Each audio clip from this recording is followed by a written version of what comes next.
মধ্যপ্রাচ্যের আকাশে সাম্প্রতিক সময়ে যে ঘটনাটি আন্তর্জাতিক গণমাধ্যমে ব্যাপকভাবে আলোচনায় এসেছে সেটি হচ্ছে ইরানের আকাশসীমায় একটি অচেনা আধুনিক 5th জেনারেশন যুদ্ধবিমান উড়তে দেখা গেছে। বিষয়টি শুরুতে সাধারণ মনে হলেও ধীরে ধীরে এটি পুরো মধ্যপ্রাচ্যের সামরিক আলোচনার কেন্দ্রে পরিণত হয়। কারণ বাস্তবতা হচ্ছে ইরানের নিজস্ব বাহিনীতে এখনও কোনো পঞ্চম প্রজন্মের স্টেলথ যুদ্ধবিমান নেই। তাই এমন একটি যুদ্ধবিমান সেখানে দেখতে পাওয়ার ঘটনা কোনো স্বাভাবিক বিষয় নয়। প্রথম দিকে ধারণা করা হয়েছিল এটি হয়তো যুক্তরাষ্ট্রের কোনো যুদ্ধবিমান, কারণ মধ্যপ্রাচ্যের বিভিন্ন অঞ্চলে যুক্তরাষ্ট্রের নিয়মিত সামরিক টহল দিতে দেখা যায় এবং তাদের F-35 ও F-22 র্যাপটারের মতো স্টেলথ যুদ্ধবিমান এই অঞ্চলে প্রায় দেখা যায়। কিন্তু পরবর্তীতে বিশ্লেষণে দেখা যায় বিমানের গঠন, ডানার ডিজাইন এবং ওড়ার ধরন যুক্তরাষ্ট্রের কোনো যুদ্ধবিমানের সাথে মিলে না, এমনটাই বিভিন্ন প্রতিবেদনে বলা হয়েছে।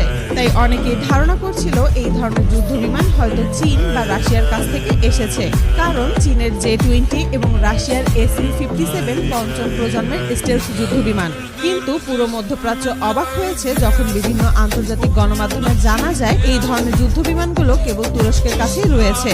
তুরস্ক কেন ইরানের আকাশসীমার কাছাকাছি যুদ্ধবিমান পাঠাবে? বিভিন্ন আন্তর্জাতিক গণমাধ্যমে উঠে এসেছে এই যুদ্ধবিমান তাইকান যুদ্ধবিমানের মতো।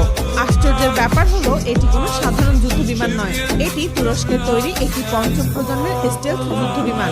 এই যুদ্ধবিমানকে এমনভাবে ডিজাইন করা হয়েছে যা শত্রুর পঞ্চম প্রজন্মের রাডারকেও ফাঁকি দিতে পারে বলে বিভিন্ন প্রতিবেদনে উল্লেখ করা হয়েছে। জানলে অবাক হবেন এই যুদ্ধবিমান প্রায় 2200 কিলোমিটার প্রতি ঘন্টার কাছাকাছি গতিতে উঠতে পারে, যা সুপারসনিক গতির কাছাকাছি। বিশেষ করে এয়ার টু এয়ার মিসাইল এবং এয়ার টু গ্রাউন্ড মিসাইল উভয়ই বহন করতে পারে। কিন্তু মূল ব্যাপার হলো এই ফাইটার জেট